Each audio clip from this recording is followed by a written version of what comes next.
There we are. We are launched. The rocket ship is launched. We are going into space. I am very happy tonight to have John Dunigan and Dr. Will Wu on. Returning guests. It's always a pleasure to have two world-class experts like you guys come back on the show. I must be doing something right to have a return appearance from two golfing celebrities like you guys. So welcome back to the show. Thanks very much for having us, Pete. We're happy to be back. Yeah, thanks, Pete. Appreciate it. It's kind of cool as we were playing with the technology or Doc, you were, I just watch when it comes to tech, but the fact that we can do this where I'm in South Carolina, John's up in the Northeast, and Will, I believe you're still out on the West Coast, and we can connect, like we're all sitting in the same room. So it's the benefits of technology that allow us to have podcast growth like we did and have great discussions like we will tonight. But you guys have a new, relatively new, didn't come out today. It came out, a couple weeks ago, if I'm not mistaken, just following y'all's Instagram pages, the Practice Coach app. So I wanted to get into that because you guys are obviously, the skilled mindset that you guys put together, and hopefully that some people who listen to both your shows got to take part in those or listen to those. But I wanted to bring that out, let people hear more about it. So I will step aside and let you guys describe what that is and why people should care. You want to go first, JD? Sure. Well, selfishly for me, Will and I have been friends now and business partners for 5 years and friends for another couple of years on top of that. So we're super tight. In my selfish point of view, I wanted to first help golf coaches coach better so that they could earn a better living. And then we decided that, okay, we've got to hit the golfers. And I think that right now is a really strange time in golf. The new NCAA ruling is shrinking the numbers of folks who are going to play in college, which is not cool at all. Mm-mm. And the PGA Tour, how many guys got in there? 5 of them this year, right? Things are getting harder to progress through in the sport. So we feel like we can positively make a huge difference in the way people practice. So we say practice smarter so you can play better. And we feel like we have a really good answer toward making the most out of people's practice. Yeah, I think this has been kind of the next step in the evolution of how John and I work together, how we work individually. John had mentioned that we had known each other before, and we had known each other before. We were both at an international speaking engagement when we first met. The organizers, Mike Adams and Terry Rolls, were basically like, you guys, we had never met. Just like, you guys need to meet and speak, and we think you'll really click. And we did. I mean, JD's probably the nicest guy ever. That's why students love him so much. But he has this yearning for how to get his students to learn better. So he had before me, he had an interest in motor learning. So we hit it off right away in that area in terms of us having conversations about how to make players better from a motor learning standpoint. And then our first venture together was with what you mentioned earlier with our Skilled Coaching Alliance. And that was more about how we can get coaches to use motor learning control, the science of how people learn movements and control movements, how coaches can use those principles within their lessons. And within that, there are some practice things or some practice applications. But outside of the lessons, practice is a really big beast. And so now we're bringing the motor control and motor learning science to the players. And so before it's just the coaches, and now it's to the players. JD has selfish reasons. I had selfish reasons too.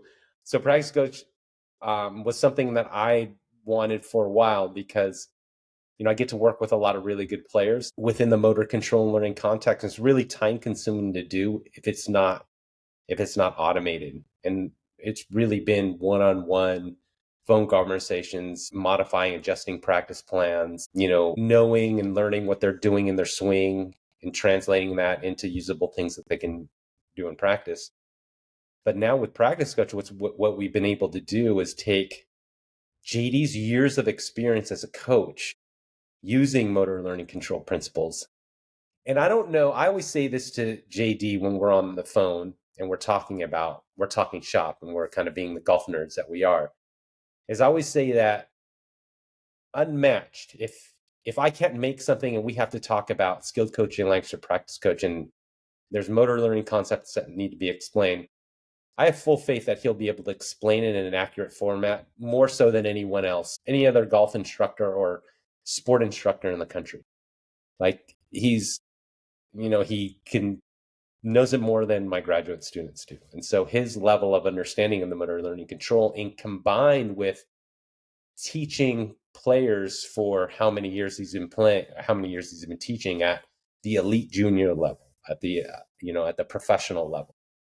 So we've taken the coaching practical side of golf and motor learning and combined it with how I work with my players and how I design practice with them.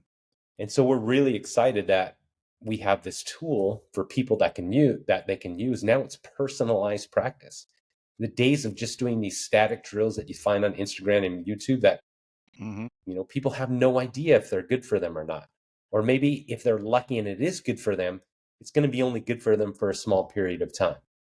But now we have a system in which we can make really good decisions based upon who they are as a player, because practice coach gets to know who you are as a player based on your user inputs. But then it also tracks how you do in practice and how you do on the course. And I always jokingly say this: it's eventually going to design practice a lot better than I can design practice. Does And it that use makes me AI? excited. Is AI Yes. a So component of it? yeah, so our hyper, kind of like our high performance, or the luxury version of the practice coach, which is out now, it has an AI engine. And so it can make changes based on the data really fast. And we'll get into what it looks like and how it generates plans. But it could be really fast. So if I had this years ago working with my players, man, I'd save a ton more time. I'd If I imagine can JD's interrupt, lessons from lesson to lessons would be a lot better too. so it's like we call it the 40-to-1 rule. A student's going to be with me for 1 hour, and they're going to practice for 40 hours after that.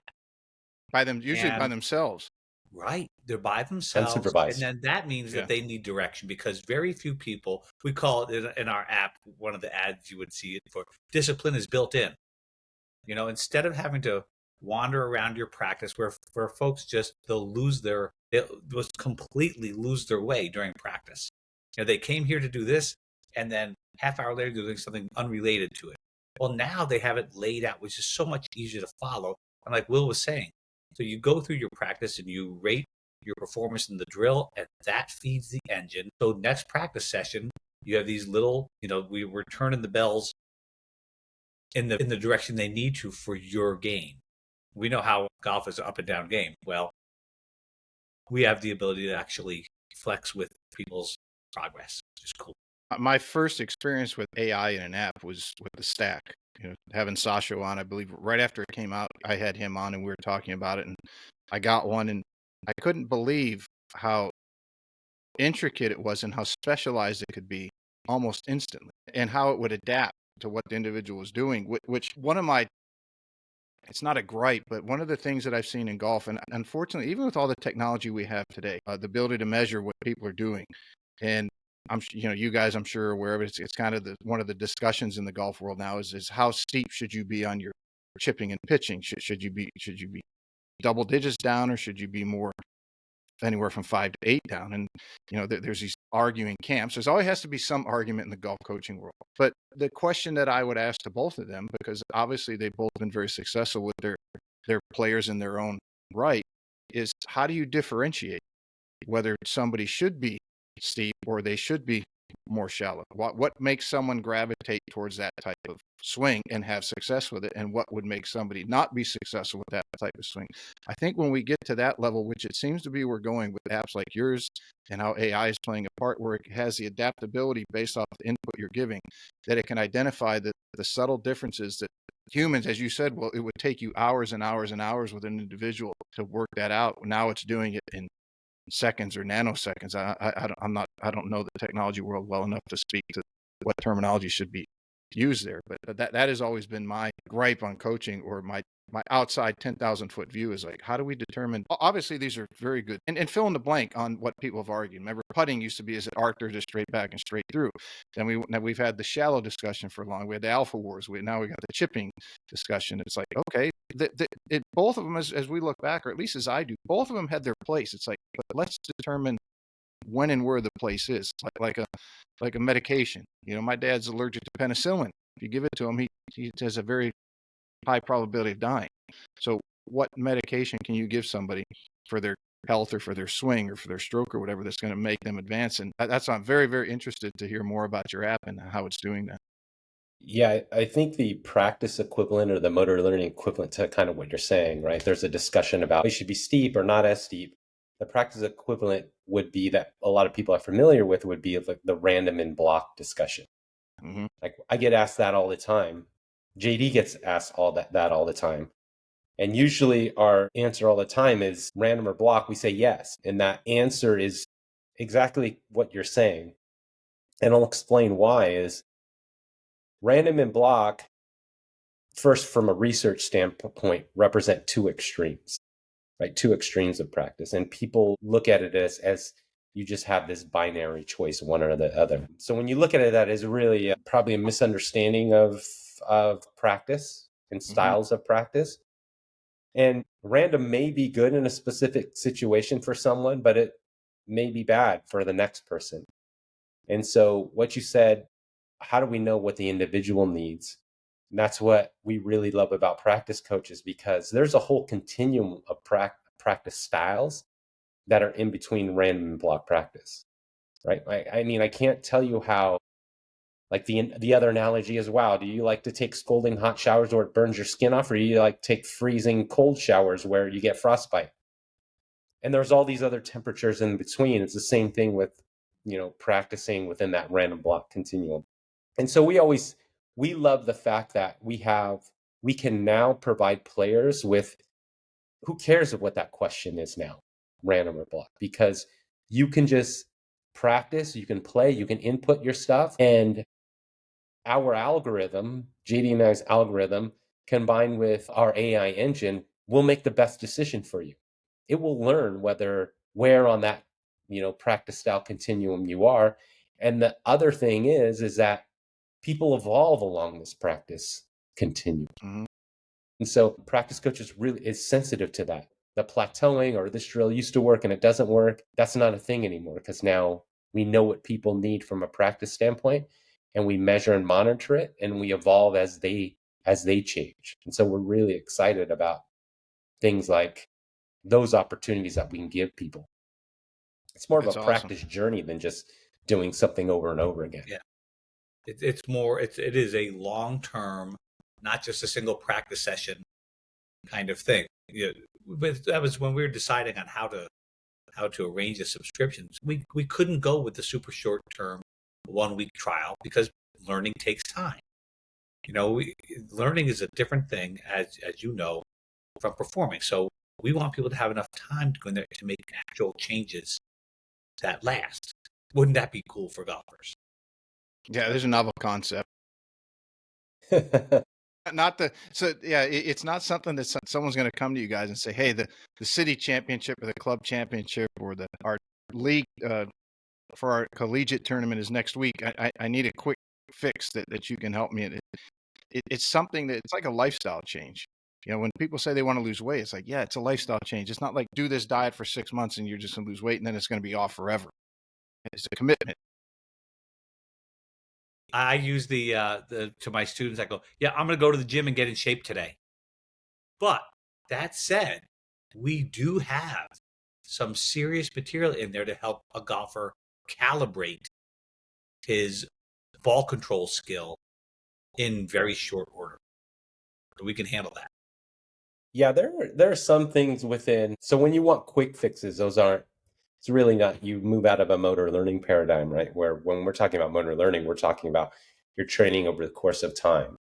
And then when you're talking about motor control, it's just what acute changes can we make with movement? And the cool thing is that John and I have been able to put those in to practice coach and in the style of practice to do, or this, I don't really like to say drills so much anymore. JD and I have had this conversation 3,000 times. Thank you.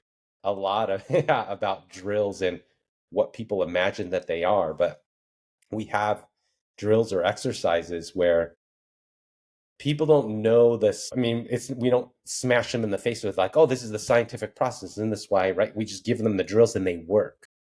We just say, just do them and they'll work. And then there's some nuggets in there for the people who want to make fast changes, quick changes that are there for them. But really, if you talk about practicing is how you're practicing stacking days in a quality manner, right? It's no longer about how much you practice. People have different time constraints. Early on when we were planning this, we said we wanted practice coach to be for the highest level players, which the highest level players are using now. And we want it to be for the guy that just wants to hit balls on the driving range, for an hour, but he wants it to be productive. And so we have built in there kind of time constraints and environmental constraints and those sorts of things that can adapt to the expertise levels or the desires of the player. And so we're really excited about that because we really think that it's going to not just help the top level players, but it's going to help most players, right? 99.99% of the golfers that are out there. We're really excited about what it can do for them. I do like that we have it's actually timed practice because people don't have an unlimited amount of time to practice. So the practice gets divided up between the areas that you want to focus on if you want to choose to practice on your own, but also if you want to just go to the practice coach, and the practice coach will just design your practice based on the time you have, and we have a priority ordering for what exercises come when.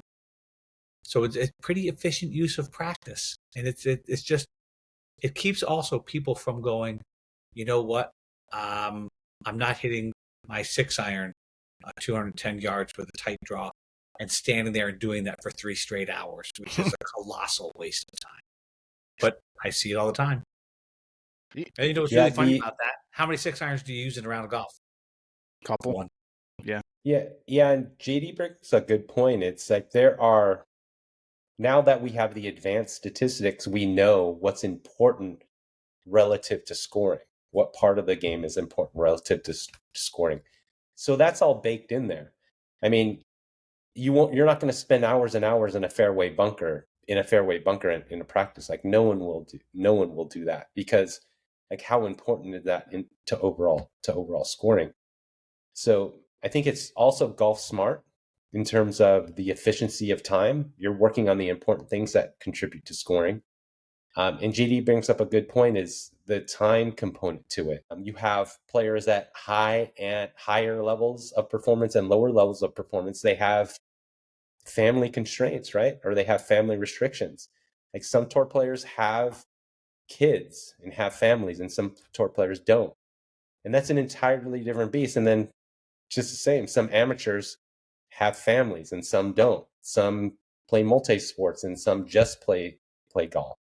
And so their time is very, very different. And practice coaches is able to customize their practice session based on what their family life and time constraints are. So you know that when you're practicing, it's going to be the most efficient. Oh, and by the way, it's based on the motor learning science. So we're just not throwing stuff up on the wall and seeing what sticks. Is that a discussion that you all have with your players? That one of them is how much time do you have? Because it sort of sets the expectation that, golfers are notorious for beating themselves up. Especially if they don't perform the way they want to. And John, as you said, over the decades, if a golfer, regardless of skill level, or if it's a boy or a girl or a tour pro or whoever, if they miss one shot on the golf course, they're going to go sit in a range and hit that shot for hours, which is non-productive. It's probably worse than non-productive. They're just going to wear themselves out. But do you have that discussion like in the beginning to say, let's set what we have to work with so that we can set your expectation level? Yes, the goal is to win or to get the scholarship or to play well, win your club championship or member guest. But if you're maximizing the time that you have in your life right now allotted to excel at golf, based off the app and what we've seen, your input, you are maximizing that. Yet you didn't reach the goal you wanted to for whatever reason. Then maybe we look at something else that you can adjust your schedule to allow a little bit more time to work at your game instead of going out and beating themselves up mentally and everything else, as golfers again are notorious to do. That I would assume is part of the discussion that y'all have when you have a student and they come to you and say, hey, here's what I want to attain, and you guys have this great app that's going to help me do that. But you sit down and say, okay, here's what we need to discuss first. But we call it setting the table. Mm-hmm. Set the expectations clearly. I do have probably what I would consider a somewhat controversial take on goal setting. I tell my people to burn their goals because the goals are way in the future, right? And the real importance lay in the roadmap, the practice and play journey that people are on that may or may not get them to the goal. When people are focused, it's nice to know, okay, I'm going here. Don't get me wrong. That's important. You want to look at that every day, perhaps, but you want to focus on the little steps toward getting there. You know what? You want to be a tour player, and you hit 2 balls out of bounds per round off the tee. We're going to help you improve your driving performance because you're probably not going to get there with 4 strokes off the tee. That's giving up a lot. It's giving up a lot, even if you putt really good. Or like you want to be a tour player in your 5-foot putts. You only make 30% of them. You're going to have a war out there. It's going to be a very short career for you. So, now you go to, well, what's involved with making a putt? Your speed, line, and read. Well, how do you practice those? So we organize that for people, and we organize it in a way that, again, will adapt with them as they won't do the same. Well, they could do a very same drill, but we might make it more of a challenge on them. They might get, any sort of, I think, Will, you might have explained contextual interference as folks are trying to understand some of the science that it turns out to be terribly important toward getting better. There's a process to getting better. And it's, by the way, it's not the rub the bottle and the genie pops out. Yeah. It's kind of funny. Goals are very easy to make. Imagine saying, I want to have 8% body fat. It's easy to make that goal. And you can eat French fries and just sit on the couch all day trying to do that. And that's kind of like, right, setting a goal to, I want to get a college scholarship or I want to win a tour event. That's easy. That's an easy goal to make. But do you have the ability to design skill development progressions over that period of time so you do achieve those goals? And so, the thing I like about practice coaches, people can talk about the science, random block practice, right? Like whatever. But now we've built something where we can say, you don't even have to worry about it anymore because the app just takes care of all the science for you and it does it in a fun, really easy way. As far as your original question about when we onboard people, do we ever ask them how much time? I would say for the tour players that I work with, I never give them an X amount of time to work with. I always start with, as it relates to time, I always say, how much time do you have in the day? Or how much do you usually practice? And funny enough, we do the same thing in our app. There's a lot of things that we do in real life that we know works really well and are very predictive that we do in our onboarding on the app. And, I have players that say, man, I got 8 hours. Let's do it. And then one professional player that I just started working with says, man, I got kids. I drop them off in the morning and then at school, and then I go to the course. And then when it's time to pick them up, practice is done. And so the different life demands are, they're variable based upon what they have going on in their lives. I mean, the other option is like, I've heard John Rahm, and it's like he'll be in the bunker. The kids, to see him, the kids are playing with their toys in the bunker, which I think is awesome. Like that's an awesome, efficient use of time, and some probably nice modeling and demonstration going on there also for the kids. Where I wouldn't be surprised if they have really good bunker skills when they grow up. So either accidentally or intentionally, he's doing something really nice there for his kids. Yeah, but those are all things that when we onboard players, it's when we talk about the goals, we say, where are you right now? Where do you want to be scoring wise? How much time are you available to practice per day? How much time are you practicing, or how many days are you practicing per week? We take care of all that when we're onboarding. And the reason why we do that is because it's important relative to your design of practice. If you have 8 hours a day and you're practicing 8 hours a day and you're practicing 6 days a week, you're going to be able to cover a lot more than if you're just only practicing 3 days a week for 2 hours.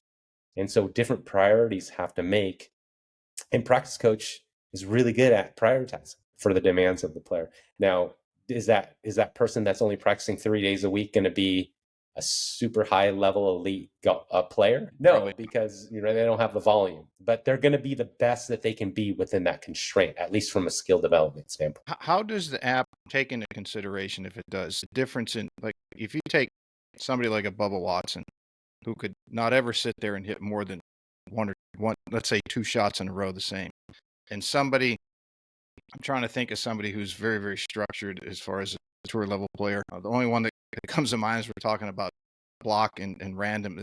Let's take Scott Fawcett, because he's very well known, and Scott's a very big proponent of block practice. But just to give 2 extremes, is there something in the app that would adjust for the different type player, and then anyone on that continuum? In fact, you bring up a really good point.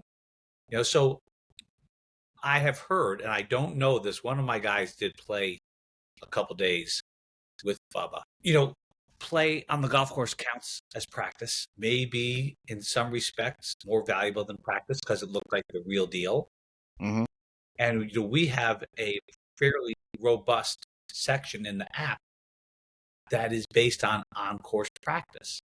So like when a golfer goes out on the golf course and is hitting shots and moving the ball around trees or whatever they might do on the golf course with some hitting 3 or 4 bunker shots at a fairway bunker, that's still getting your work in. So you can't say that Bubba didn't practice. He just didn't practice the way that Scott or Tiger would practice. Yeah, not the traditional sense of the word practice. So what I've observed, what I've researched, and what I've found is that there are no learning styles as it relates to movement. There's no scientific evidence for that. But what I have observed is there are practice personalities. So preferences for practice. Now, preferences is very, very different from a requirement. And so that's very important. At the top, I indicated how complementary JD and I in terms of our approach to golf performance. And I think your question to this highlights one of those ways that we're very complementary is I look at practice like chemistry, right? So there are variables and their sequencing of variables. And when you get the sequencing and variables and their evolution over time down, you get really good performance. It's some people would say it's very lab oriented. It's very formulaic, mm-hmm. or mathematical even. Where John comes in is John has a wealth of experience developing players. I don't know if you've ever spoken to any of his players, Pete, but they genuinely all love him. The adults and the kids, like they love him, like his personality, and then more so than his personality, but like what he does within the practice environment or the instructional environment. So he makes it really fun, right? And it's very, very game, or he has games, or just the way he interacts with them in a non-game situation, in a drill-like situation. And so one of the things early on that we're looking at it is kind of funny because it was like our worlds colliding, because I give AI this algorithm for how people motor learn the best. JD gives the algorithm, well, people want to have fun and enjoy too at the same time. And so practice coach has that. And so what you'll see it as is you have the option to match your practice personality. Because I have professional players, if I give them a game, they give me the middle finger and leave. Maybe not that extreme, but they're not playing games, right? There are others that thrive on games. And so that's part of the practice personality part, and kind of what JD is saying. It's our job within the reps and then with what they're willing to do, be able to create those environments. And so in practice coach, you get to choose, right? If you don't want to play a game, you never have to play a game. If you never want to do a drill, you never have to do a drill. You just play games. But I think if you're Bubba Watson and you only want to practice on the golf course, you could do that too. Well, very cool. You could do that too. And so it's whichever way you choose, we know from a scientific standpoint, those are preferences and we can accommodate them. But once you get into your preference, we have the science that's basically, it has your back, right? It's ensuring that you practice the right way so you get your good performance in the long run. It's all in there. Even if what they perceive they're doing is a way that they want it to, underneath is giving them what they need. Yeah. Okay. Once people experience practice coach, right? Once they experience it, they will look at YouTube, Instagram, drills. They will look at it entirely different. It's like the red pill, blue pill of the Matrix. Right. I sent that. I don't know if I sent that to JD or our entire team, but I'm like, once people experience this, the curtains will open and you will see all the bullshit that's being sent around in terms of drills that help you. And we're really excited. I mean, most of all, we're really excited about people will play better than they played before. Yeah, the YouTube thing, I haven't done a video on YouTube outside of posting clips from the podcast, and I have it blended with my coaching, which I told I need to separate. That way people will find the podcast more. Maybe they won't find it more. I don't know. I hope they find it more. But Dad will sit there and say, well, how come you're not teaching more? How come you're not doing this? Or you need to do videos on this to show what you do. It's like, I can't show what I do because it's so very based off the person that's standing in front of me. And I guess if he listens to all my shows, of course, he's one of my biggest fans. So hopefully if he hears this, he'll have a better understanding. It's like, here's an app that basically, as far as their swing or what they come to me with problem with, that it's very, as I'm hearing you explain it, it's very similar how I do as a coach, and based off how they talk to me or we've known each other, if they're new or the questions I ask them, I have to formulate in my own head how I'm going to frame this in the language I'm going to use so that they can, at least what I pick up from them, they can adapt to it and develop that very quickly. But you guys have it all in an app, which is, it's awesome. I mean, like I said, I was playing with it earlier before we got on. That's why I was almost late. And it was very cool. You're right. The questions it asked you, what clubs are in your bag? How often do you have to practice? What scores do you want to shoot? What level are you at? How many hours can you dedicate to this? What parts of your game? Driving, chipping, short games, specialty shots, inside of 20 feet. I'm sorry, inside of 5, 20, the whole thing, to really identify where somebody needs the work that they might not be paying attention to themselves. Yeah. Yeah. It almost say, when I hear that people like describe it as an app, there's a part of me that always goes, I get a little bit bothered because I always think, well, it's more than that. It's like having me and JD there with you when you're practicing. One of you on each shoulder. Yeah. Exactly. The devil and the angel. And JD and I both have an hourly rate with our players. And it's almost like I just gave my pricing options and models to a new professional player. And it was very different now that I had practice coach, because I was like, wow, my billing is reduced by a lot.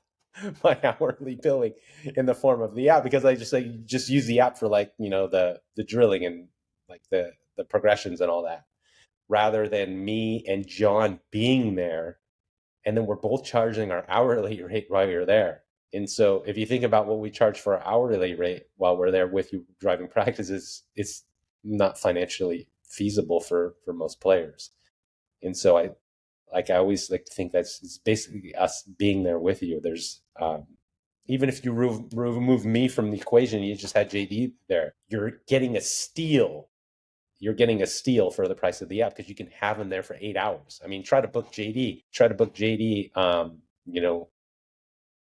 during the week, or maybe the next week, or maybe the next week after that. I mean, that's not going to be an easy thing to do. So what's really cool is that Will has spent his career not just studying, sitting in the ivory tower, as Kay Anders Erickson told me back years ago. Because I sit in the ivory tower, you're out there actually doing it.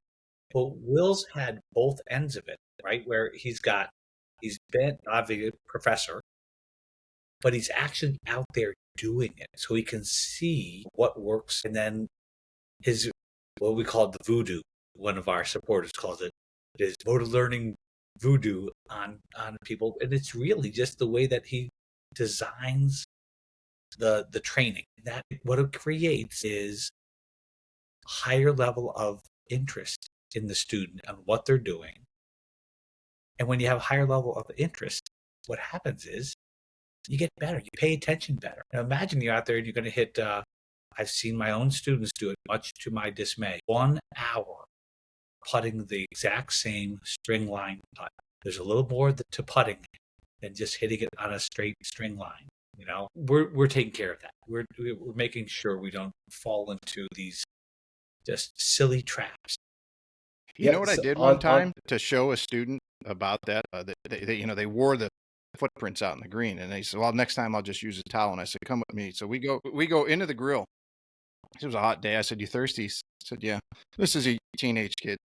So we went over to the soda machine, and they were getting water. And when it was getting close to being full, and he went to pull his hand away, I grabbed him by the wrist, and I kept it there, and the water kept overflowing. And he said, "What are you doing?" I said, "The same thing you just did on that putting green." You get to a point that you're not going to absorb anything anymore. It's just you're just overflowing a cup that you're wasting time. It's funny on that topic. It's very timely because I received a message from a college golf coach today, and she sent me a thing that Tiger Woods said. It says, "I used to make 100 to 200 four putts in a row per day," and she asked, "Is this helpful?" Like, I mean, it's Tiger Woods, right? Like one of the greatest of all time. It's like, is it helpful? Like, legit question. And then I replied to her, "Well, I need more detail on it, right? Because there's ways that you could be really productive with it, and there's ways that you can not be productive with that. It could be good, it could be bad." But I think that right there just kind of showed me, you have people saying general things about practice, but you need so much more detail to garner whether it's productive or inefficient. Tiger is I don't like to compare people to Tiger in terms of what they should do. I think a lot of people will be very frustrated if they do. And the reason why is not because he's wrong. The reason why is because he's an outlier. Mm-hmm. He's someone very, very special that if most people try to do what he did, they're gonna fail. I think there are more general things like dedication to playing golf well. Like those sorts of things, but like there are other things that he does that, like, let's just enjoy him for being Tiger Woods, and that's what he does. But let's like enjoy it rather than try to copy it, because you can get into serious trouble with your skills trying to develop your skills like Tiger Woods. Yeah, and Tiger basically grew up with a golf club in his hand. And that by no means is taking anything away from him, but he was developing skills from the time he could stand up.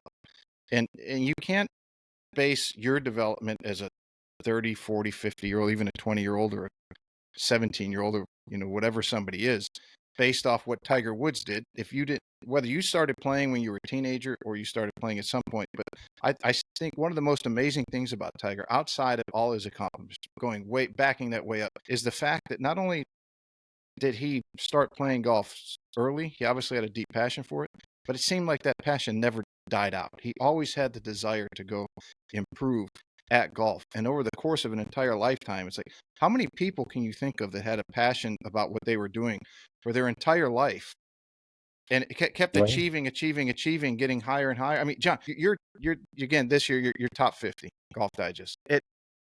You've been doing this for a long time. You've been doing it well, and the desire to get to, can I get to number in the top 20? Can I get in the top 10? Can I get to number 1?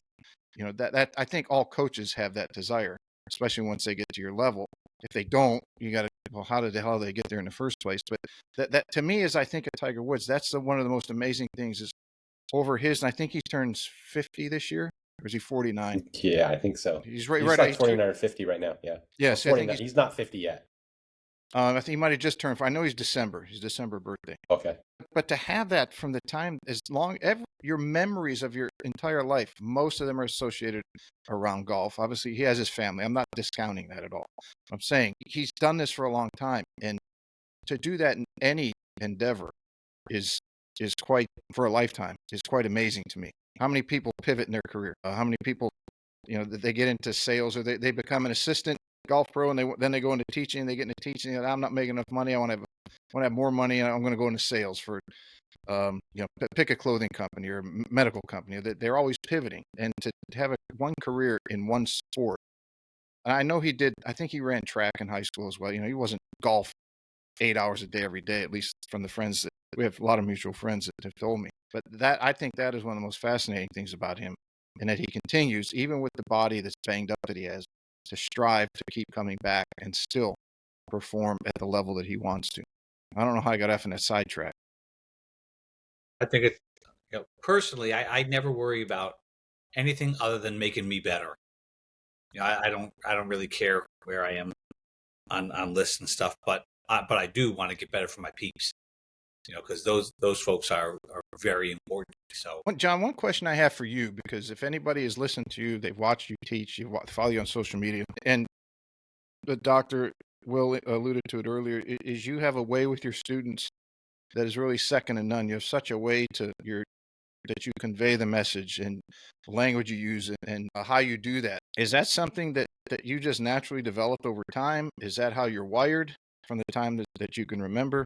Or is that something that you focused on a skill that said, I need to get better at this, as we're talking about development and skill and motor learning? wow, that's a good question. But the thing is, That's the best compliment I can get, by the way. That's a good thank you. question for a podcaster. That's a great compliment. So thank you. Number good.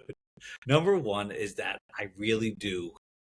I have a lot of affection for my students. You can't say things like, I just love them up. That's what I do. But it is the only thing I know how to do. I've been teaching. I started in tennis when I was 16. And it turned out that, at 16, I was able to pretty much support my tournament tennis habit, which turned into tournament golf habit later. So it's like, it's feast or famine. Either you get people to have fun, and I think I'm pretty much built on caring about people. And I frankly don't know why. I think that's part of the mental problem in here, but that's okay. And that's what makes me, like, because I lay awake at night. I go like, well, I did this today. I went with the student. I'm like, man, I said to him, I said, like, believe it or not, this is my kind of lesson right now, because you're making me struggle with this. So I'm about to get better at teaching golf. And as I could not get through to this young man. So I said, so I'm going to just run through a whole bunch of ideas. We're going to go hate it or potential or love it until we figure something out. And I do like the puzzle solving aspect of golf teaching. But I do like, when a kid comes in and they come over and give me a bear hug when they come in to see me, because they they're excited to come see the coach, which is, there's a lot to be said for that, and it goes both ways. Yeah, I am absolutely constantly trying to help these people get better. That's what brought me to the motor learning science. My old pal Rick Jensen, who I just adore, that man. I had started studying from Will's, one of your mentors. It was Dick Schmidt. I had books, and I started studying them. Then I had the great and good fortune to run into, didn't know that Will was going to be in Philippines. And then so what he's done is really helped me kind of nail it down so that I can do what I really love to do better. And it's just about getting better. Me getting better at what I do, getting my people better at what they're doing. I think that's what drives me. I think that's it. As the app is we're talking about motor learning, if there's someone out there who's, let's say, they're relatively new to golf, or they're not keen on scientific lingo, can you guys touch on what motor learning is and how it would be different than someone who's listening that is new to the game or new to this show, and they're trying to learn golf by going to they had the older mindset of, I'm going to go to the range 3 days a week and I'm going to hit balls until my hands bleed. They're in that mentality. So can you touch on what motor learning is to maybe just, if we back up a little bit, just to give them an idea for someone who might not understand it, or even a lot of people that are coaches now that they've heard the term quite often, and you say, hey, motor learning, they, oh yeah, motor learning, and in their mind they're saying to themselves, I have no clue what motor learning is. I know it has to deal with how you're moving, but as far as what it actually is, like a definition and why it's so important. Yeah, the simplest definition that I use is it's how people learn and control movements. It's the science of that. And so, or you could say it's the science of practice. That's another way that you can say it. But you have, if you think about golf as like a performance pie, you have instruction, you have how strong and mobile and healthy are you, you have the statistical part of it, you have the nutritional part of it. Oh, and by the way, something that JD referred to earlier is you got to do this thing called practice where your coach may not be there, may or may not, but most of the time it's not there, and it's likely just you. You have to try to learn movements, and you have to learn skills. And so it's just the science of how we do that.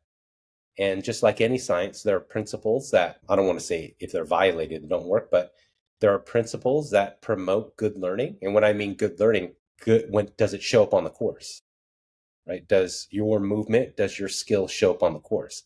I think that's one critical thing that John and I, we always are trying to be very clear when we're educating players and coaches, is that your practice performance is one thing, but ultimately you need to measure what you're doing based upon how you're doing on the course. If it's, a $10 match that you have with your buddies, or is it $1 million to win a PGA Tour event? $1 million or more these days, right? And so that's how we're measuring whether you're learning something. And from that context, that's why practice coach uses your course data. From that context, we design and we can tell if things are working or not. And that's in a sense how you can interpret for the listeners that, maybe motor learning and control is the first time they've heard those words or that science. It's the science of how you practice. Just like there's a science with how you get stronger, right? You mentioned Sasha in the beginning. There's a science for speed and biomechanics. And right, biomechanics is the measurement, the quantitative measurement of how people move and how can they move effectively. But once you have the biomechanics, maybe once your teacher tells you to do a movement or a motion or position a certain way, then you have to learn it. And that's where the motor learning science comes in. How do you use your time? How do you use your practice time in an efficient manner based on the science to promote the best performance on the course? That's kind of it in a nutshell. But it's something that's newer to sports.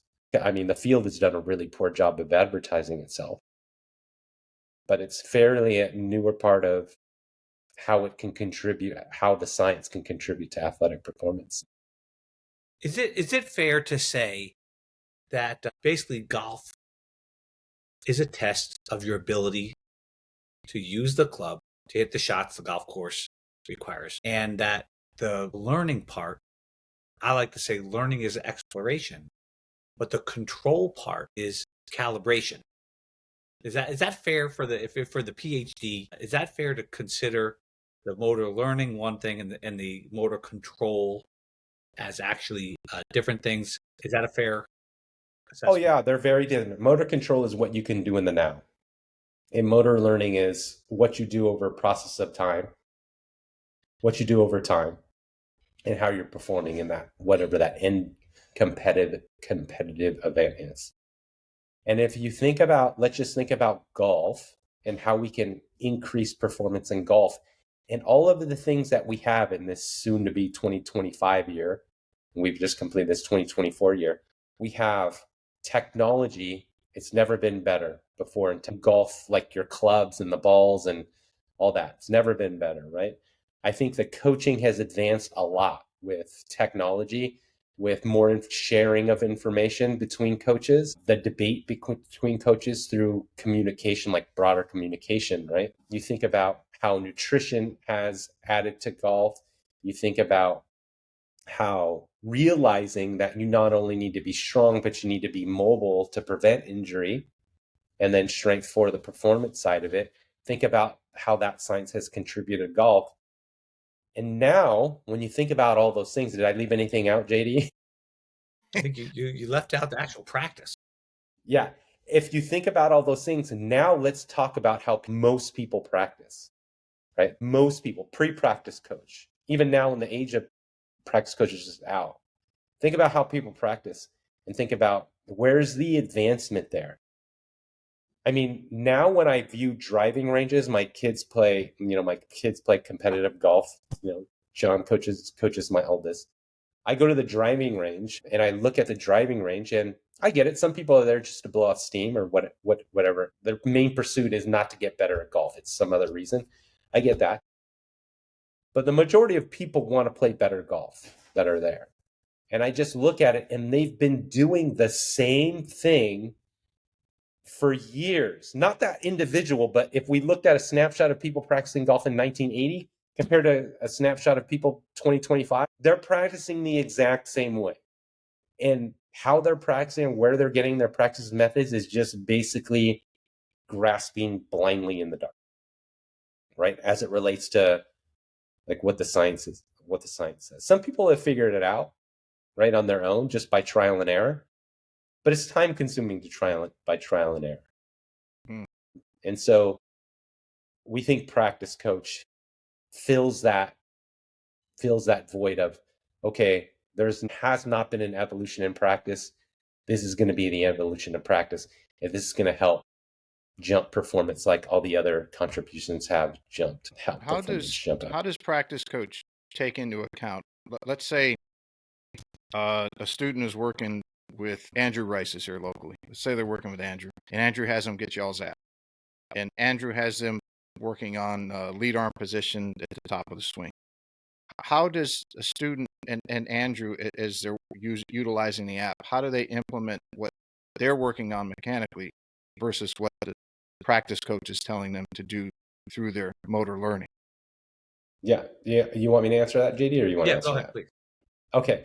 And so this version of, one of the debates that JD and I don't want to say the debate, but when we were planning and strategizing where practice coach fits in the lives of every player, one of the things that we had to be cautious and aware of is we're not a swing coach technique kind of coaching app. But what we can do, and I think what John has done brilliantly in how he's designed drills, is that we have these things called contact or delivery drills. And so it's not about, I got to get a trail arm closer to my trunk and the downswing. It's like not that. It's how do you find your low point? How do you square your face? How do you control trajectory? Things that all coaches will say, oh yeah, low point should be in this location here, given these circumstances. Trajectory should be like this, right? They're pretty well accepted among all coaches. And so how the drills are designed, which is really cool. Say you didn't have a coach, you do these drills. There's a component of procedural knowledge that's being developed through the implicit learning system. Basically, it's people are learning it by doing these drills and they don't even know that they're learning it, right? These fundamental concepts. And that's how we address teaching technique, right? They're common, well-accepted things in golf. Now, your question is, now my coach wants me to learn something specific. Well, in my golf swing. In my golf swing. Not necessarily my golf skill, but in my golf movement. In the swing specifically, if they're making a change in their swing mechanics, how does that get implemented into the practice coach? Correct. And what you guys are having them work on. Yeah. So then that relates in, JD does this all day. And then I do it from a variety standpoint with my players. And JD and I will say, you can learn something from YouTube. You can learn something from Instagram. You can learn something from whomever it is, your coach. It could be right or wrong. But we'll give you a method based on the science on how to learn it. Okay. We're not filtering out like what's good for you or what's bad for you. You just give us something to learn and we'll do it. And so a lot of that is based on those. That's an exact conversation that I have with my players. I always intro, I'm not a swing coach. So whatever your coach wants you to do, you're going to learn it and you're going to learn it well. So if it's bad for you, that's, I'm not a swing coach. Just remember that, but we're going to teach you. So we have algorithms for how to handle that, whether it be leveraging, the attentional focus literature, external, internal, using practice variability style drills, teaching people how to use their phone to record their swings within the concept of practice coach. These are going to be more right now. The technique feature, it's funny ask that, Pete, because JD was harassing me today in our priority list of the next app update. I'm glad I can contribute to y'all's disagreements sleep. within your business. Yeah, that JD has been intensely reminding me of that's in the next update. And so everything's already there and designed out. The front end just needs to be designed, but it's coming out. That technique part of it, and there's going to be a training aid part of it, which is really cool, Pete. So you can have any training aid that you want. And people always ask me about training aids. Like, oh, what's the best training aid? Da da da da da, right? And I go, well, training aids serve a purpose. Any training aid will probably serve someone's purpose if it's matched up well. But if it is matched well, it's how people are using the training aid. And so that technique part and that training aid part of Practice Coach are going to be like out super soon. Yeah. The idea is we're not trying to teach you golf swing, but if you do have a coach or a desire to learn something about your swing, you pop in what you want to learn, and the Practice Coach will take you through some of that voodoo, the voodoo, it rhymes, so it's beautiful, to help you actually acquire that movement, right? Through his algorithms.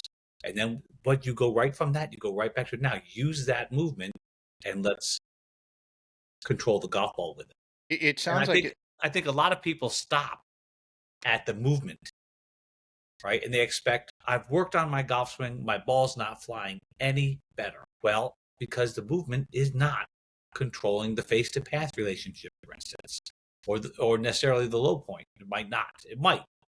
But it's the swings, people are getting way too still in this day, which we can't believe, stuck on making their swing look a certain way. And there are things that you do in your swing. Like, Pete, you do this in your golf swing. That right there is preventing you from being able to deliver the club the way you want to or the way the damn thing's designed. Then we do have to get in there. And we have that for people. It sounds like from an amateurish, even though I'm supposed to be a professional coach or claim to be, but I'm going to say an amateurish view as far as motor learning is concerned. I don't consider myself an expert. That's why I have guys like you come on the show and talk about expertise so people can learn more. But it sounds like that even if somebody is working on a mechanical positioning in their swing, that when they use Practice Coach, that everything that you have built into it allows them not just to simply get bogged down and over focused on the mechanical changes, but it's going to incorporate, here's what the app says to do for today or this session. And you're going to be making your change, but you're going to be making it incorporated into all these other things. So you're not going to get just mentally stuck. Your energy is not going to get stuck. Your focus isn't going to get stuck. You're going to continue. So you might not automatically have the result you want to, but you're also developing the skill that you need to get to the level that you said you want to get to.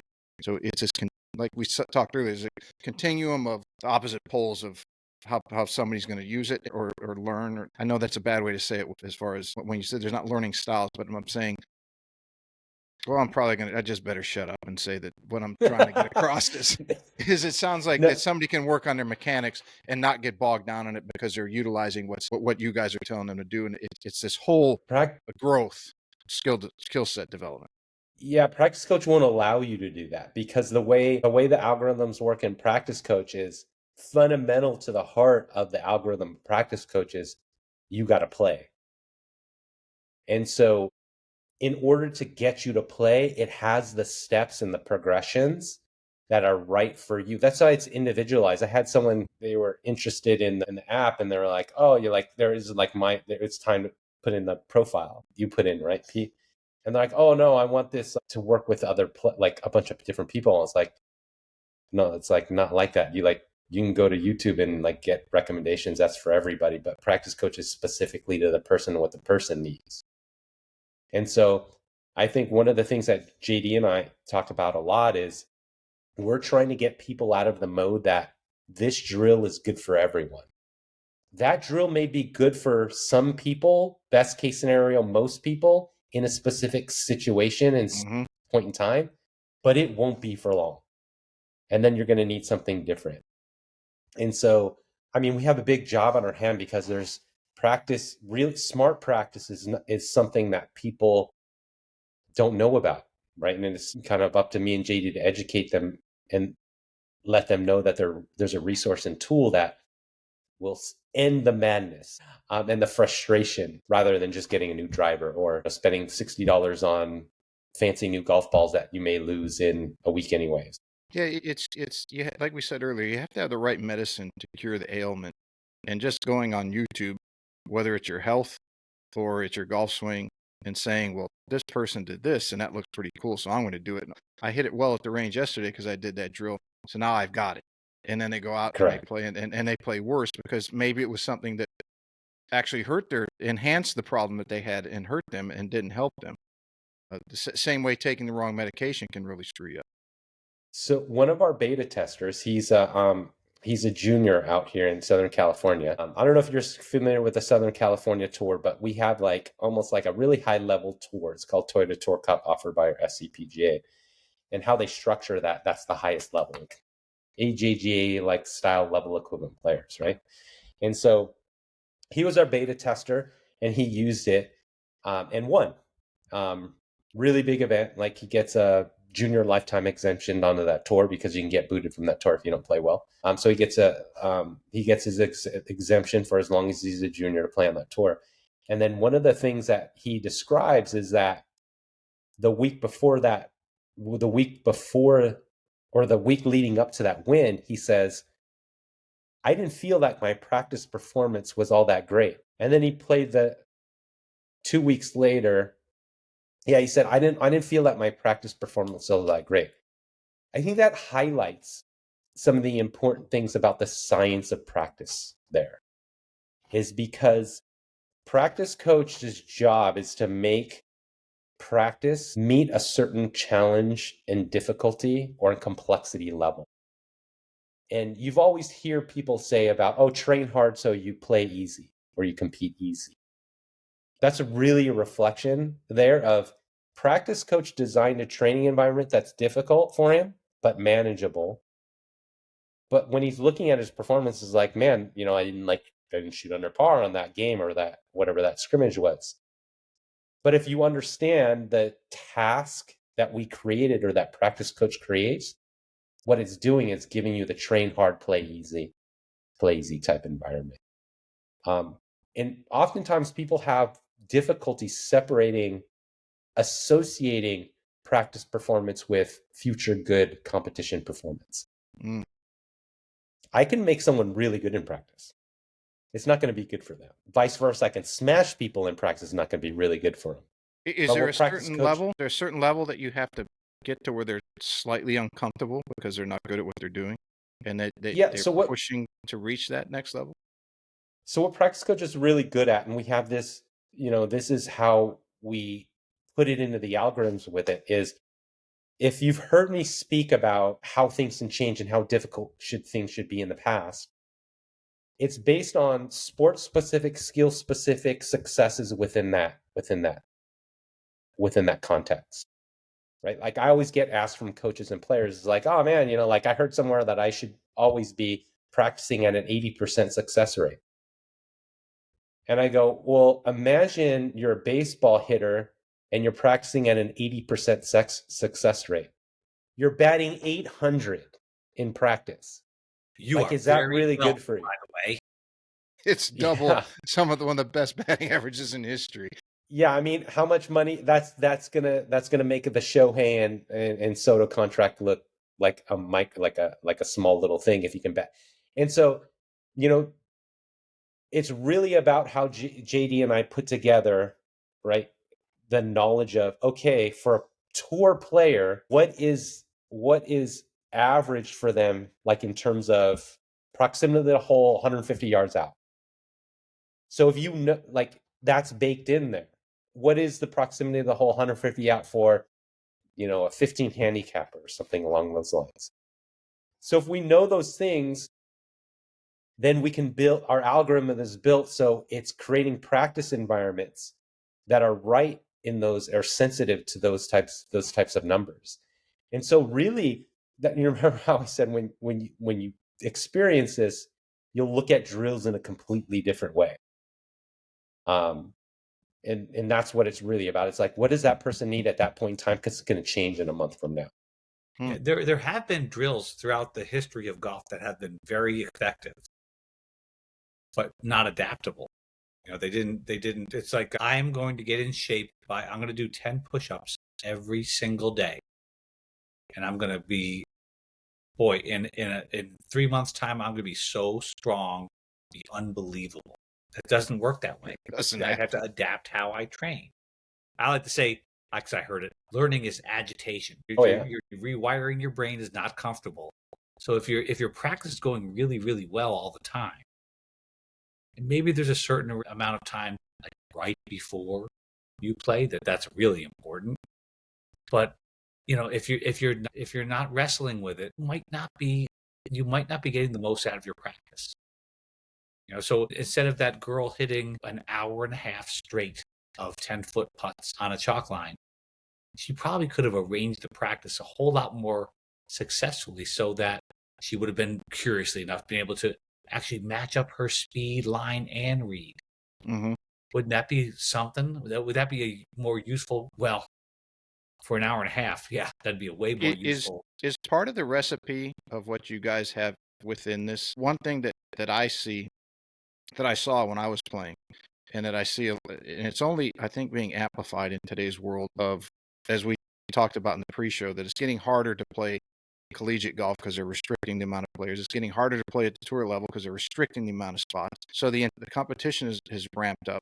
I think intensity of these players is ramping up because they're seeing that everything's being limited and they're trying harder and harder.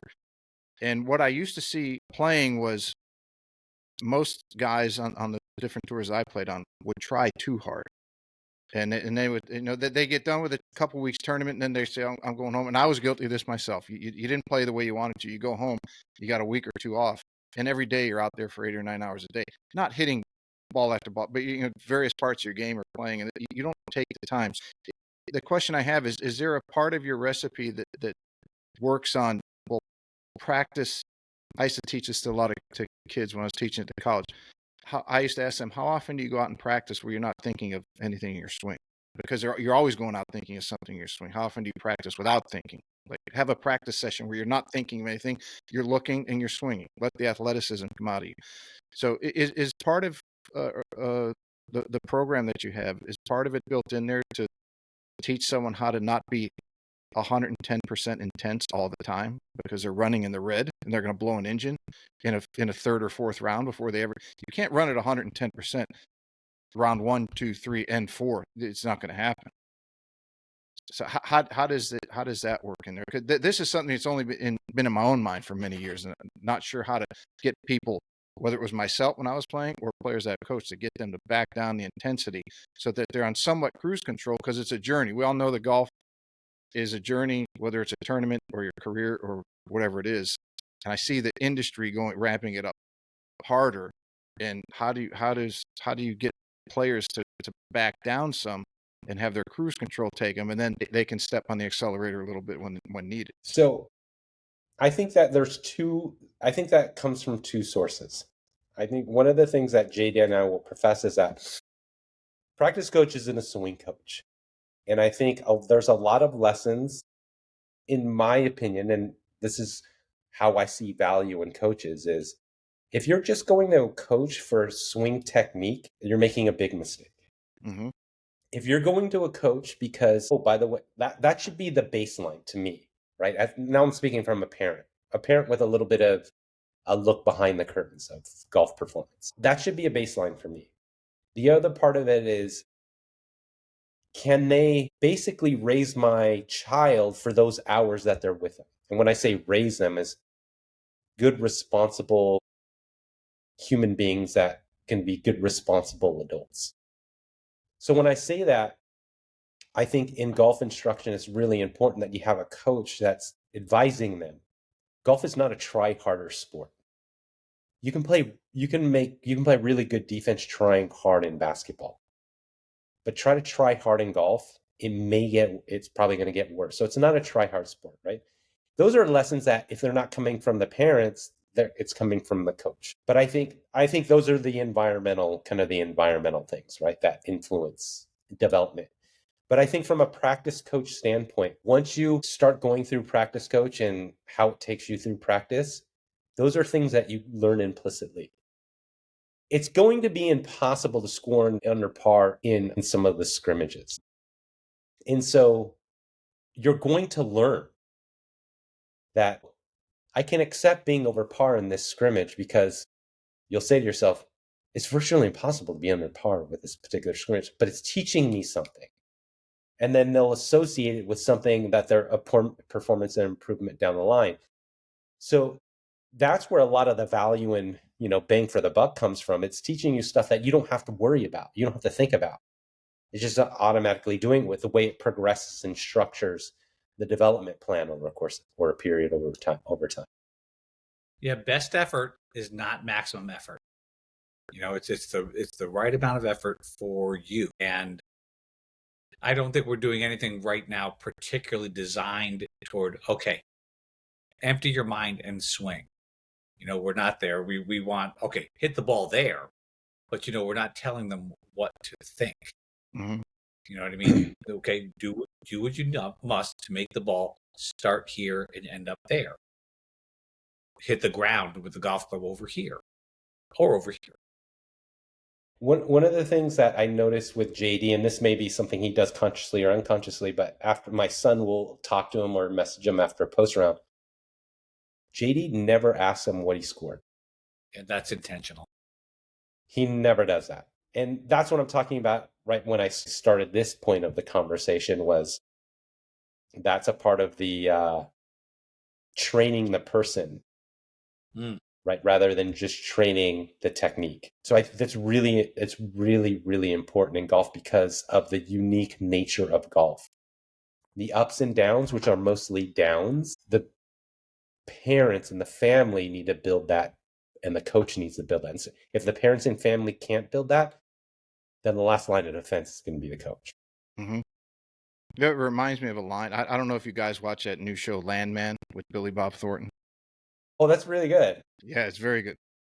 There's a line. John Hamm plays the CEO of this oil company, and Billy Bob is like his general manager. He's basically a fixer. He's a problem solver. And they're on a phone discussion. Something went wrong sideways on something, and John Hamm says, "We live in a world of chaos, followed by brief moments of joy and fun, and then it goes right back to chaos again." And I thought that was so appropriate for whether it's that business or the golfing playing world or the coaching world, or whatever. You can put that in life mostly. That most of life is very chaotic, especially as you get older and you're an adult, and you have these brief moments of happiness and joy, and then it's right back to the chaos again. And what a cool game. So should we go through this app real quick? Oh, yeah, let's do it. Yeah, absolutely. And one thing I wanted before we get into that, because I haven't had a chance to use it yet. I'm looking forward to it after talking to you guys about this. I hope a lot of people out there listening are, but it sounds like it just takes you without even you knowing it.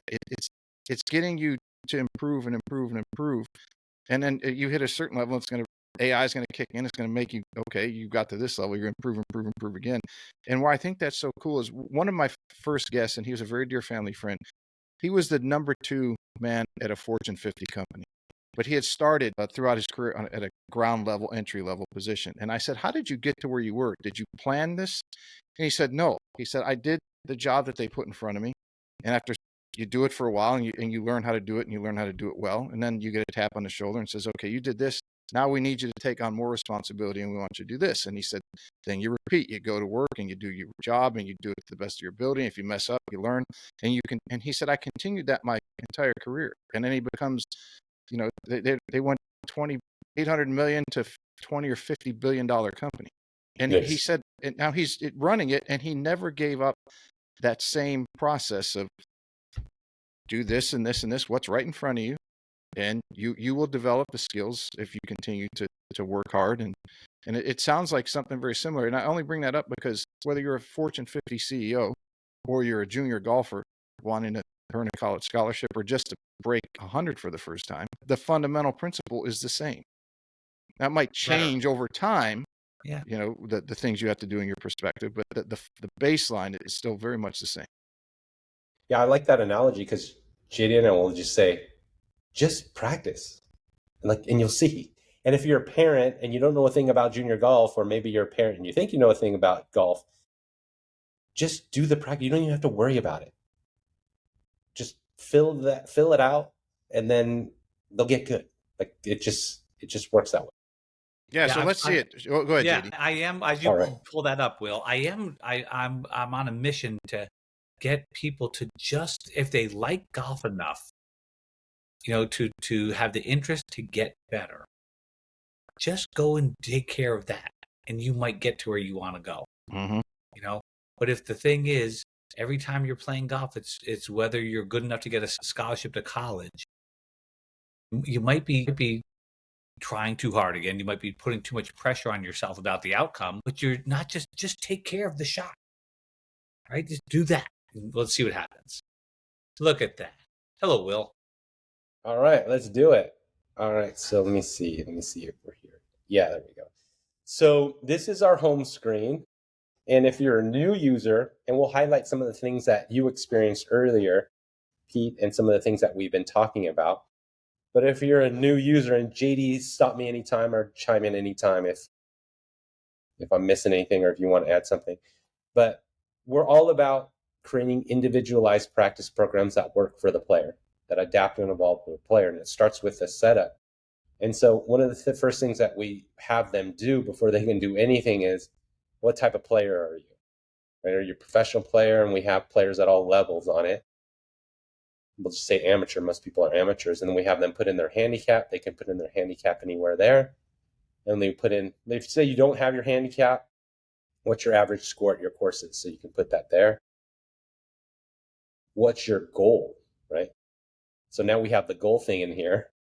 Mm-hmm. And then how many times you practice per week. So now we're learning about the individual. Who do we have in front of us, right? What's your practice time? Move that around. Rounds per week. Do you play in tournaments? Yes or no? Put in no there. And then you go next. So it's beginning to learn about you. So it's saying, okay, right-handed, birth date, male, and then tell us what's in your golf bag. And so we have them input what they have in their golf bag there, and then you hit next. And so it has a baseline information about who you are as a player. So right away, based on the information you provide, it'll start building you a plan that's appropriate for the inputs that you put in. If you put in, let's say, very high player inputs, then you'll get something different that's appropriate for a high player. Remember when I talked about I can design practice environments that'll just smash you and not be good for you? Mm-hmm. That would be like a 20 handicapper putting in there, well, I'm a -3 or a +3, sorry, and then I'm always under par, and then I'm going to do the practice for them, and then you're going to get killed. And so then after you have that profile, you input your profile, you have two options. And we put a lot of thought into this in terms of what people would want and make sure that it was flexible for both. So you have a practice coach design option. This is the fully AI version, right? This is where all you have to do is give it some basic inputs. Where am I? I'm on the range, right? Let's say you just have the range available to you today. Or let's say you have the range and then you're going to go play the course. So you can put that. Or let's say you're at the range and the range just has a hitting area and it has a practice putting green. So this is adaptable to wherever someone is or whatever they have available to them. Or let's say it's the winter time where Coach John Dunigan is right now. I don't know what the weather was, but it was probably never going outside again, by the way. So because he's never going inside, he's just going to stay indoors for his practice. So you have those options there. And so Practice. we have whatever. Do you have a practice with a shovel? That's in our functional training app. And that's one of my drills for my students. When the snow drift gets over there and it's about 3 feet high, I go, okay, we're going to work on your strength today. Here's a shovel. So you have different options that you can put in based upon which environment that you have available. And this is what I talked about earlier about practice personalities. Some people don't like games and some people don't like drills. But if you like both, you can select both. If you don't like one and you like the other, you can select one and you can select the other. And then you say, well, I don't have too much time today because I have a lot of studying to do and it's finals week. So let's just say you put in 2 hours there. Let's put in both of these there. And you hit start and it's generating and it's going to take some time to generate your plan. And so you do need an internet connection or Wi-Fi connection for this, because the The AI engine is not on your phone, it's elsewhere. And so the AI engine is sending it to your phone. Cell works too. And so here, what's that? Cell works too. Yeah, cell and Wi-Fi. Yeah, cell. You have to have some kind of data connection. So here's an outline of what you're going to be doing for your 2-hour session, right? And these, you have distance control from 40 to 120, right around the stick. Those are the names of the drills like that. So you're like, okay, sweet. I'm going to do that one first, and this is my list. And then I hit start, and then it has your recipe right here, right? And so it says here's some instructions. 40 to 120. Most college coaches will know. Most teaching professionals will know. If you want to score 40 to 120 yardages, is going to be very important for you. Whether you're scoring under par, or just scoring even par, or whether you're saving your score, it's going to be very important for you. So improve your distance score on this. That's why JD calls it the scoring zone. Right? So it has your instructions there. It has a video if you want some video explanations there. And it has a video, and you have your coach John Dunigan giving some nice videos for each of the drills there. Look at sharp dresser. Look at that guy. Isn't he? Look at that guy. Look how svelte he looks in a round mound of Divot Town. Yeah. Not to interrupt, but for everybody, Dr. Will has pulled up the app. If you're listening on Spotify or Apple or whatever app you're listening to, this will be in video format on our YouTube page, and we'll have links to it everywhere as well. This is where the magic is, Pete. A lot of people will just look at this and go, I just do random practice. I just do block practice because that's what so-and-so on social media told me to do. Mm-hmm. I just do wedge ladders because wedge ladder is this drill that I saw on YouTube, and everybody's doing wedge ladders, right? Where I go 80, 90, 110, 100, right? So this is where the magic is where we have these. This is the subtlety of it that people won't know, but they'll know after they start scoring well with these yardages, to where we have these yardages. Okay, for this amount of time, do that yardage, and then go on to the next yardage, go on to the next yardage, right? So you have 90, 70, 90, 65, 120. This is neither random or block. And so I'm done with that one. So then you have another list here. Done with that one, you have another list there.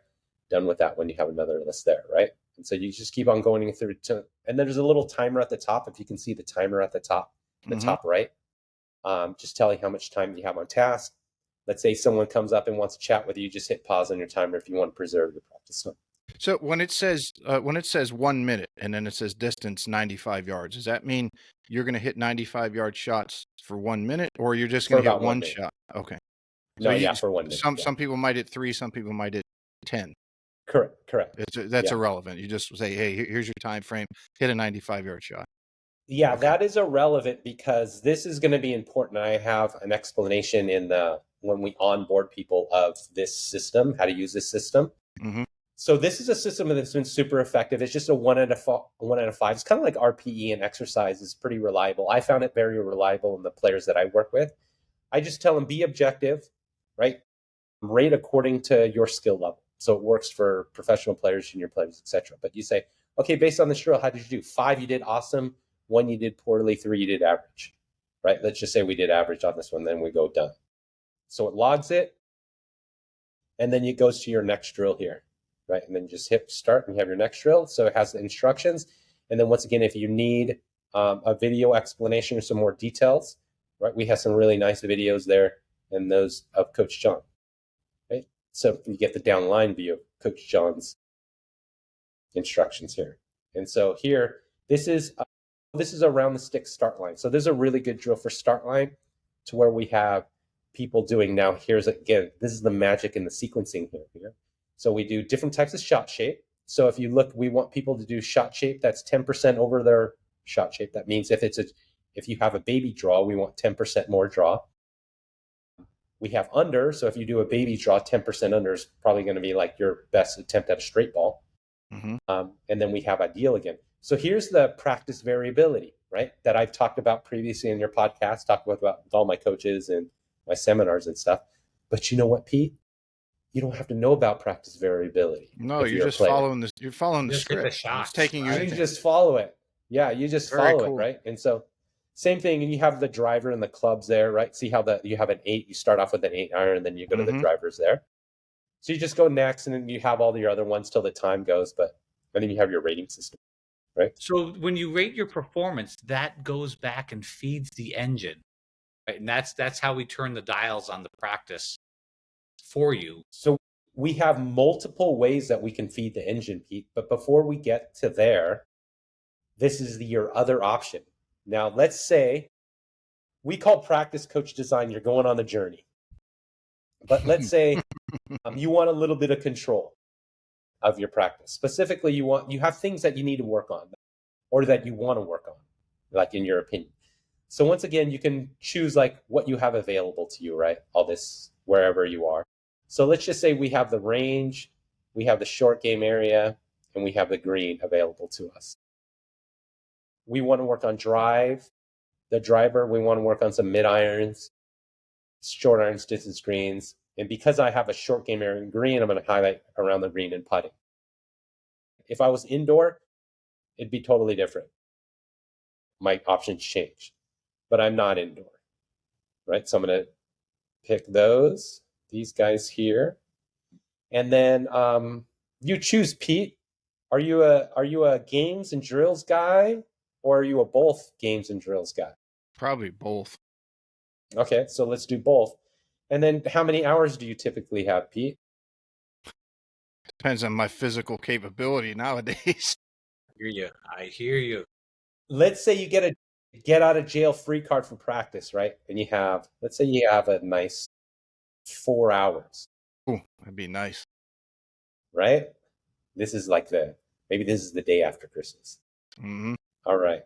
So then we go, on our hierarchy for prioritization of the skills, based on your time and your selections in here, the practice coach is going to give you the best bang for the buck in this practice session.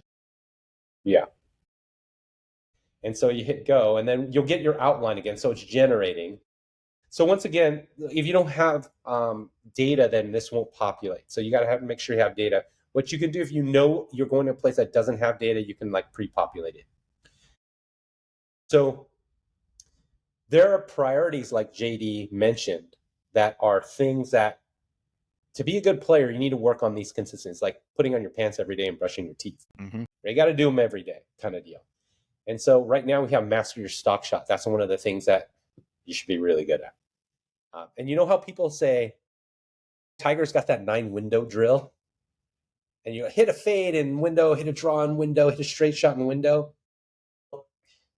Imagine if you did that drill and you had a bucket of balls and you did them evenly in there. Would you really get good at your stock shot? No, you wouldn't. No, not to the level you need to. Use the feel of your stock shot. Yeah, but you may spend a significant amount of time on your bucket of balls on that drill. So you see instantly there how your practice could be negative and inefficient. I'm not saying that those shots will never happen. You shouldn't know how to do those shots. This is how you're distributing your shots. And so here we're saying 45 minutes is going to be your stock shot, which you should be pretty good at, or to play well. So then again, right, this is kind of similar to what we saw in the other one where it has different shot shapes there.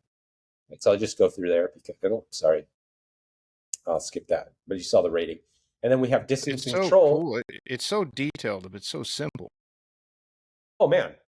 You don't like the whole discussion about like what is better, whatever, like what is this in motor learning, practice variability, contextual interference, random block practice, external focus, all that stuff.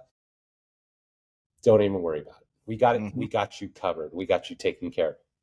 And then here's the wedge drill again, around the stick drill, and then my favorite club drill that you have here. And here's an explanation. So some of them will have the recipe for it, but what some of them does that JD highlights really well is he not only tells you what to do in the drill, like the delivery part of it, instructional part of it, but baked in, we have like, it says, you can see how there on the drill, it says continue with this 3-to-1 ratio for 15 minutes. So when you do ratio work, it gets you away from constant practice work and gives you some practice variability stuff. But it does something really specific with the ratio with the practice variability. See, these are like subtle things, like we take care of the motor learning science in a really good way, but you never know it. You just do it. right? Yeah, somebody's focusing so much on the shot that they're working on for that minute or that 10 minutes or 30 minutes, whatever the app or the AI says, that if they're focusing on as we just talked a few minutes ago, on what's in front of them, and they're following the steps, everything else is being worked on its own, that they don't have to consciously think, I need to work on this. No, it's all happening, whether you realize We it or take not. it, correct. We take care of it for you. That's very cool. And it's all prioritized. So there's a contact drill there, there's a face awareness drill there. And so like those are the options and flexibility. So this is like the more flexible. There's AI in it, right? The only thing that's difference between practice on your own and practice coach design is on practice coach design, the fully AI one, it'll decide for you the different parts of the game. Practice on your own, you can give it the input on what you want to work on. And the AI is about your performance, how are things distributed to you, all those things that I would do with all the players that I work with. I love it because it's going to save me time with the players that I work with. And I always tell them, don't worry, man, this is eventually going to be better than I am. And it's already better than I am at synthesizing information. And this is really cool. This is JD's like genius mind right here working, is the scorecards, right? And so I contribute a little bit to it because of my laziness had an effect on this. But we have to have a scorecard here, right? Because we're taking not only practice performance, but we also want course and competition tournament performance. And so this is how you give the AI engine, it gets to know you even more when you do this. So let's just say you're like me, you're a little bit lazy with your post-round data. You're like, screw it, JD, I'm not giving you any detail because I don't want to waste my time doing it. And so we have something very similar to the 1 to 5 star rating system, right? And so we have little instructionals about how to do it. But let's say effective drives. This is really key. This is the mind of JD here. Like, JD, can you explain what's unique about effective drives compared to how other stats are?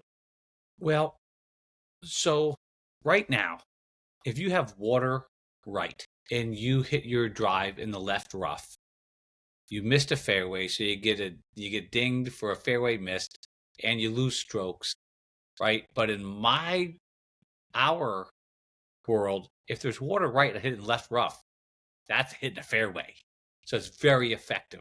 I can play from there. If I have a clear shot at the green and not in the fairway bunker, I've hit an effective drive. That's what really matters. I will say that for young ladies, fairways do matter. But again, if there's water right, and you hit the ball in the water, you might not have to play golf.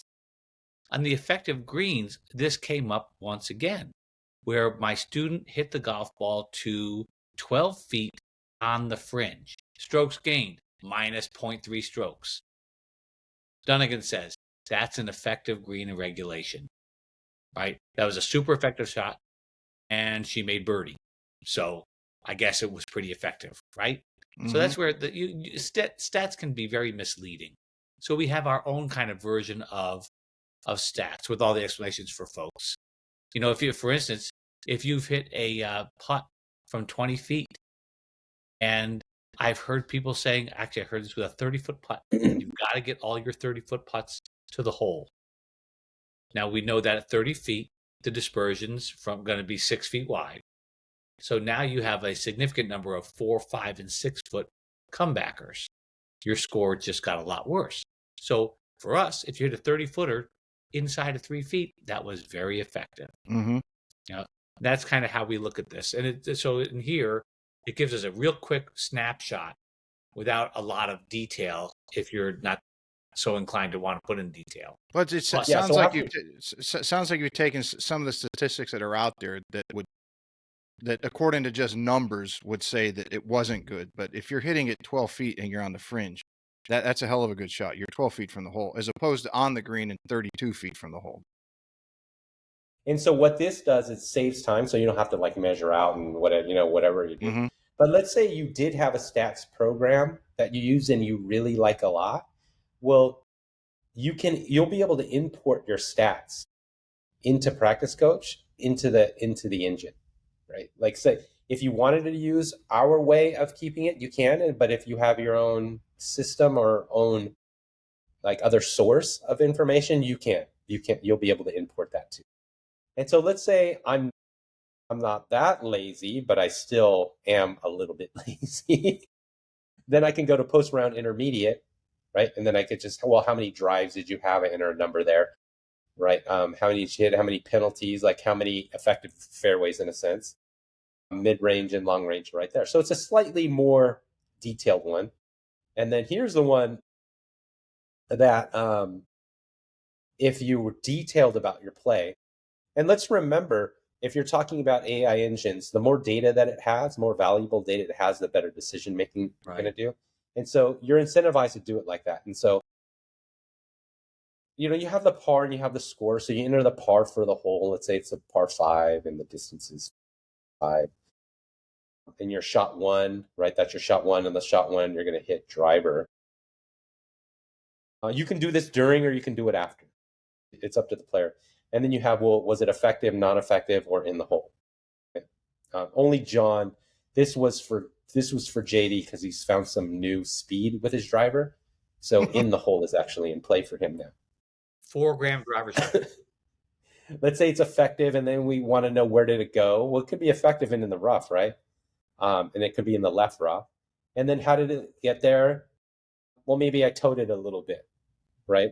And then it drew, or we could say it hooked. Either one, right? It drew. Yeah, this a little more intense than back in the day when I was playing and I had fairway or green if I hit them, and then the more detail, the most detail I had was how far was my shot from under 120 yards, and then how many putts I had. We'll be capturing your tendencies, right?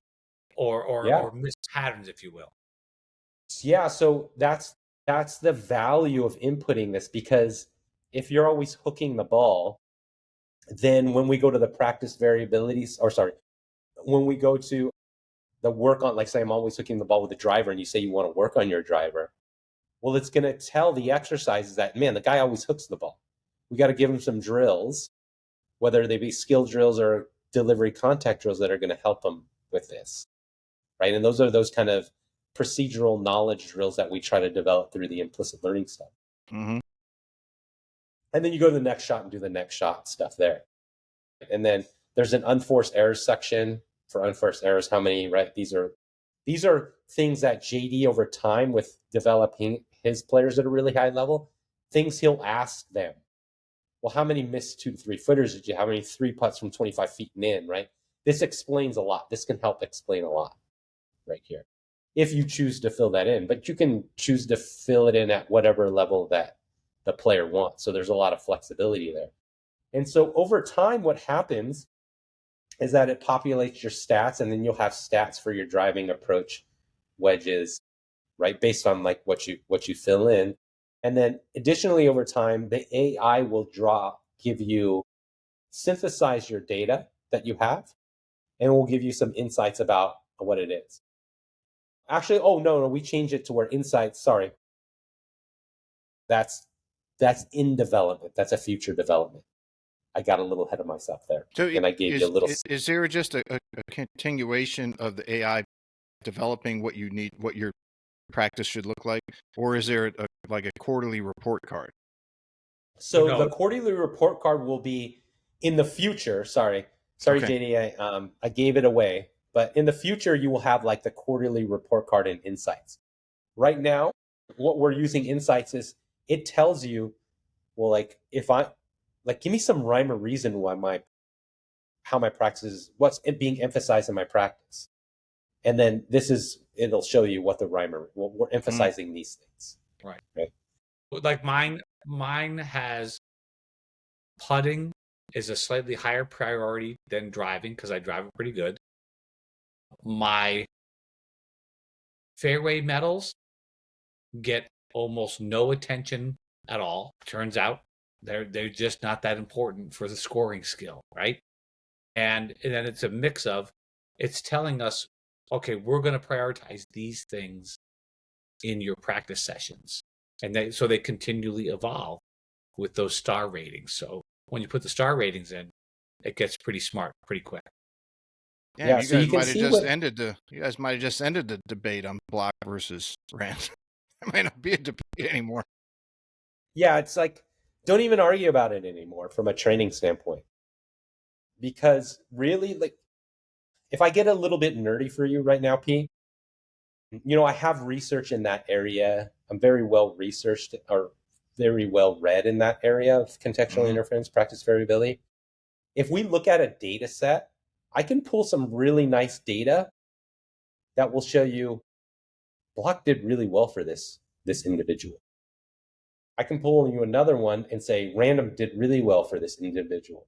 But how it works with research is we're not really looking at the individual because we want to know how the subpopulation is working.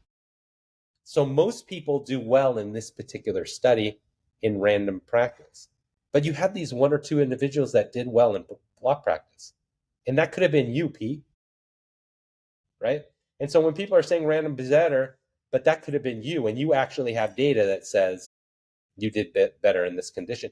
So we know what we're trying to do is we know what the science is. We're going to start you somewhere, and it's going to be based on the science.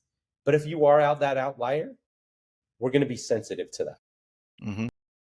And then also, this is what always makes John and I laugh a lot when people are talking about random is better than block.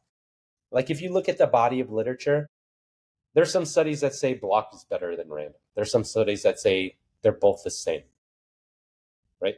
When you look at a meta-analysis of the research, it's basically what you have problem, why there's competing results or differing results or contrasting results is because the difficulty level, complexity level, skill, ability level of people in the studies and the different studies, they're different from one another. So it creates a little bit of confusion there. But how you want to take away from a pragmatic standpoint the studies is practice variability a good thing? Yes, it's better than constant practice. Are doing less repeats than better than repeating all the time that random block? Yeah, that's generally a good thing. It's silly really to say blocked is better than random. But with Practice Coach, it will find out what your needs are and then give you, so you don't even need to who cares about that debate because it doesn't apply to you. And we look at people as we're going to use a science, but you're still an N of one. So we're still sensitive to what that N of one is. Yeah, it takes it very much further. When Fawcett was on the second time, the discussion kind of got to block. It didn't go very far into block and random. It wasn't the point of him coming on. But my response to him was because he's obviously a big block proponent. And I said, Scott, that might make sense for a lot of the top tier level players that you're working with, because if you take the tour players or the very high Division I players, and they're playing a lot of tournaments, they're getting their variability in. They're doing it on a daily basis. So it would only make sense that when they're not playing and they have time off, that they're doing block. I said, but you wouldn't necessarily do that for a beginner, that they don't have the variability. So, but this is blowing it out of the water anyway. Yeah. Like it doesn't matter. It's like you said earlier, steep or shallow. Mm-hmm. It's random or block. It's just I would consider it a useless discussion. It's where compartmentalizing are things you in the continuum between exactly them that matters, and that's that's my one rant about some research where it's either this is better than this, and nobody takes care of anything in between them. And that's where a real world study, right? This is real golf coaching where I make a living or don't on how effectively I coach people. I'm going to throw the book at them. I'm going to do whatever I have to do to get some actual result out of this person, especially when I am not there. I really don't care how people do well in front of me. I really don't care at all. I care about when they leave me, that they can go get better. Or, the ultimate transfer. Okay, how did you do on this week's tournament? Did you do better or worse? How did you do over the last 2 years, or how did you do over your college career? If you want to play professionally, how have you How much better have you gotten after your junior year as you're heading into senior year than you were when you got there? Right. Yeah.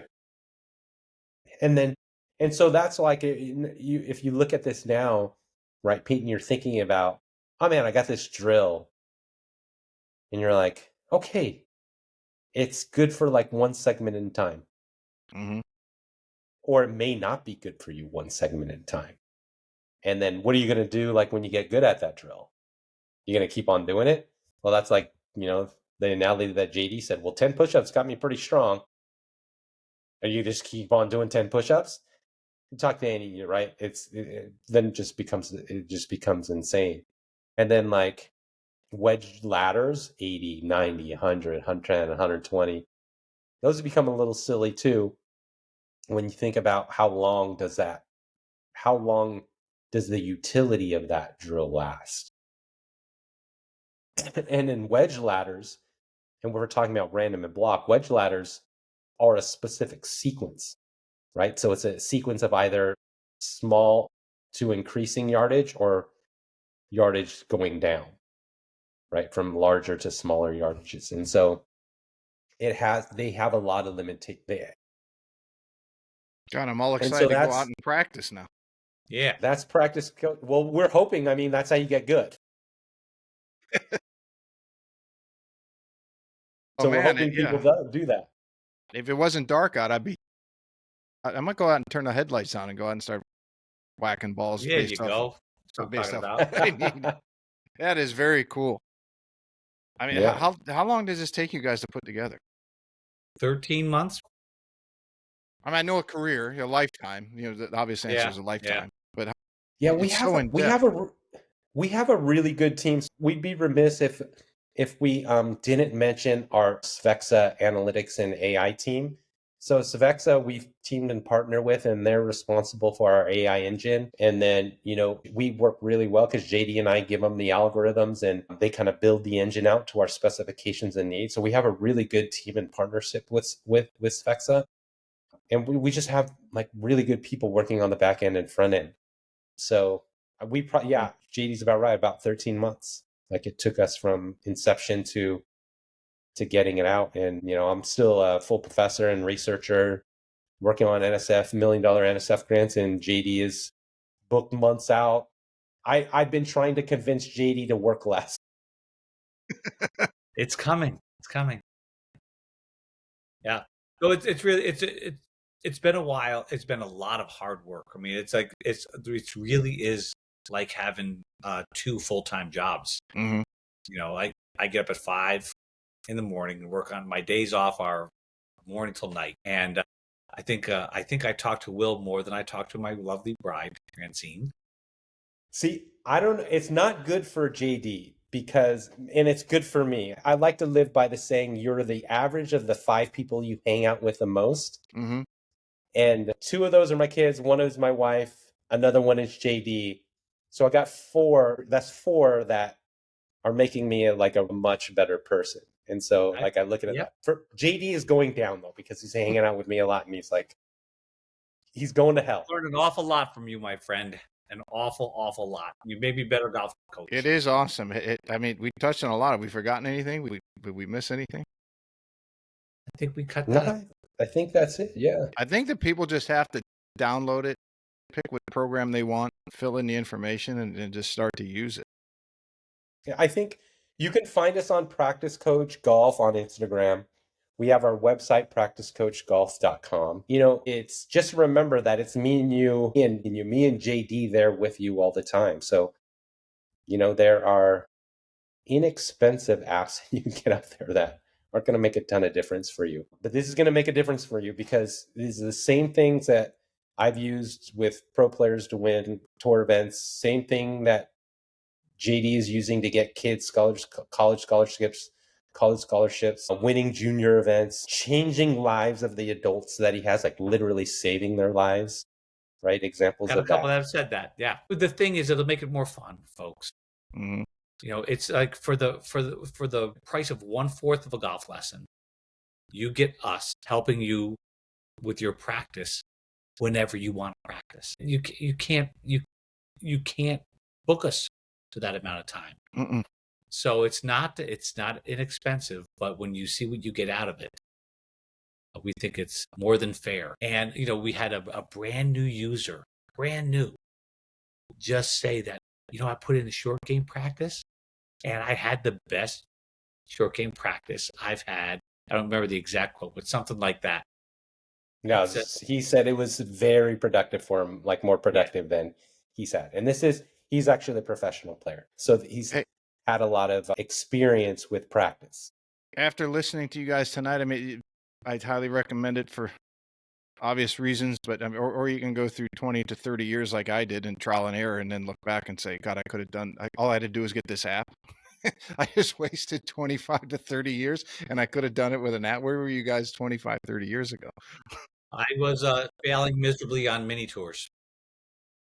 Yeah, I think I was an undergrad. I was building up to this moment.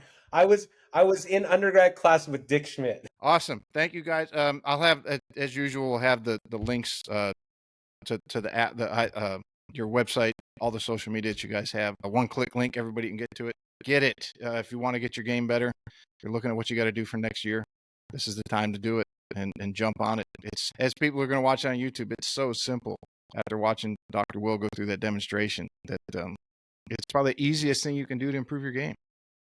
Yeah, and we'll JD and I didn't discuss it, so you might get mad at me after, but we'll give you a Golf 360 coupon code for all your listeners too. Oh, perfect. Yeah, we'll do that. Awesome. So all right, you can guys, practice smarter and play better.